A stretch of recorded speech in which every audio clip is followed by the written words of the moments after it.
Witam from BA. This is a Rorschach Poland update from the 5th of September 2024. A quick summary of what's going down in Poland.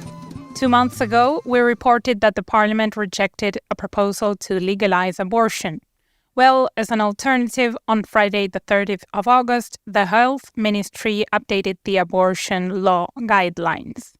Despite the law allowing a woman to have a legal abortion if her pregnancy endangered her health or was a result of rape, during the rule of the Law and Justice government, hospitals were hesitant to perform abortions.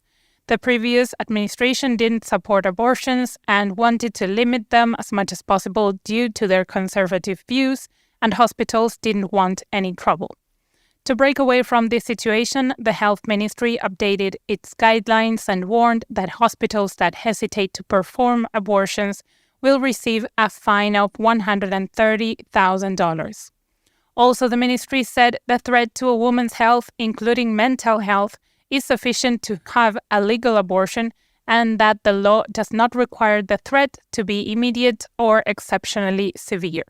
On the same day, the Education Ministry announced that they created a fund to supply free menstrual products to schools. On the 13th of September, the program will start as a pilot, and in the first phase, it will aim to provide menstrual hygiene products to at least 500 public and private schools. Schools must apply individually if they want to be part of the program. In an update to a story we covered in previous shows, 2 weeks ago, the Education Ministry decided to reduce the number of religious classes due to a lower participation rate from students, and this upset the church and religion teachers. This week, 2 different reports supported the decision of the Ministry of Education. The first report from the Center for Public Opinion Research showed that while in 2010, 93% of students were attending religion classes, this percentage dropped to 54% in 2022. Even though there aren't reports for 2023 and 2024, experts predicted a further decrease. The second report by the online media outlet Wyprost Weekly showed that 52% of parents are against religion in schools. Only 27% supported them. The government is preparing to integrate another EU law in Poland. According to the plan, the Internal Security Agency will be able to remove any online content associated with terrorism without a court decision. Right now, Polish security agencies cannot remove any content without a court allowing them to do so, which makes combating terrorism online very slow. Prime Minister Donald Tusk said that similar regulations have already been implemented in all European countries except Poland, Portugal, and Slovenia. Internet users can still go to court to object if their content is removed. The government will send the plan to the parliament after its summer break. On Wednesday the 4th p.m., Tusk visited the Moldovan capital to meet with Prime Minister Dorian Risian and President Maia Sandu. Previously, Moldova applied to become a member of the EU, and it is currently a candidate country. Tusk promised that his government would help Moldova become a member of the EU. A candidate country has to comply with EU standards before official acceptance, such as no corruption and a developed democracy with separation of powers. He also said that Poland has become one of Moldova's main trading partners and that they will further develop their economic relations.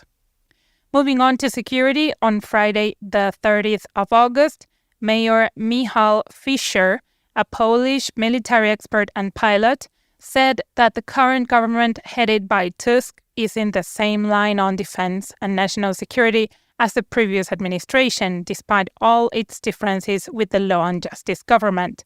For instance, Tusk's administration did not cancel any defense contract signed by Law and Justice. Fischer said Poland continues preparations for a possible war with Russia, that is, if Russia fully occupies Ukraine. Moreover, this month, Tusk announced that 2025 will be the year that the government will spend the most money on defense.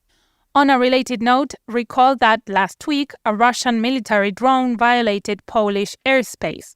On Monday the 2nd, Radoslaw Sikorski, Poland's foreign minister, said that the country should shoot down Russian missiles or drones when they are in Ukrainian airspace if they are heading towards Polish airspace. According to international laws, a country can shoot down a missile only when it enters its airspace. However, if two neighboring countries like Poland and Ukraine agree, then it is possible to shoot down a missile when it is in the neighbor's airspace. When Ukraine supported the proposal, Russia threatened Poland, saying that if it shot down Russian missiles in Ukraine, Poland would face retaliation. Also, Jens Stoltenberg, the former NATO Secretary General, dismissed Sikorski's proposal because it could lead to a military confrontation between Russia and Poland. Now the Polish government is trying to get NATO's approval and bring the proposal into action. More about the Russian-Ukrainian war. On Wednesday the 4th, the Polish government said they prepared an immediate aid package for the injured victims of Russia's airstrikes on Ukraine. Recently, there were attacks in central Ukraine, which killed almost 50 people. On that day, Russia bombed Lviv, a city in western Ukraine, with missiles and killed 7 people while also damaging several historical structures that were under the protection of UNESCO World Heritage. The Polish government also said they keep in contact with their Ukrainian counterparts to rebuild damaged historic structures in Lviv. Moreover, they will also send parts for power plants destroyed by the Russian airstrike in the Ukrainian Kharkiv city. In the meantime, the police reported the success of a recent operation. On Friday, the 30th of August, the Polish police dismantled the largest drug lab discovered so far within the European Union. They conducted the operation along with Ukrainian security forces because they identified that some of the branches of the lab were located in Ukraine. The authorities from both countries raided a total of 38 locations and captured 500 pounds of methadone and 400 pounds of alpha PVP. The police said that the 500 pounds of crystalline methadone seized represent a lethal dose for nearly 4 million people. Last month, the Nigerian police detained 6 Polish students from the University of Warsaw who went to Nigeria for an exchange program. Nigeria said they were detained because they participated in an anti-government protest in the country and waved Russian flags. Poland's foreign ministry tried to convince Nigeria to release the Polish students, saying that they just found themselves in the wrong place at the wrong time. On Monday the 2nd, Nigeria's authorities decided to release students and they returned to Poland.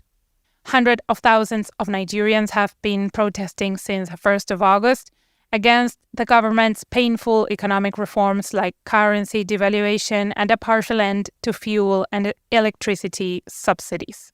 After this incident, the University of Warsaw said they would review the procedures for trips to non-European countries and agreements related to similar international programs with African countries. And to close this edition on Friday, the 30th of August, Bartosz Frankowski and Tomasz Musiał, 2 famous Polish football referees, stole a traffic sign in Lublin when they were drunk. The Polish Football Association's disciplinary committee suspended them for a year for breaching public order and sports regulations. They were going to oversee matches in the upcoming UEFA Champions League. And that's it for this week. Thank you for joining us. We hope you are enjoying the Rorschach Poland update as much as we enjoy making it. Don't forget to subscribe on your favorite platform to keep up with what's going on in Poland. Do zobaczenia!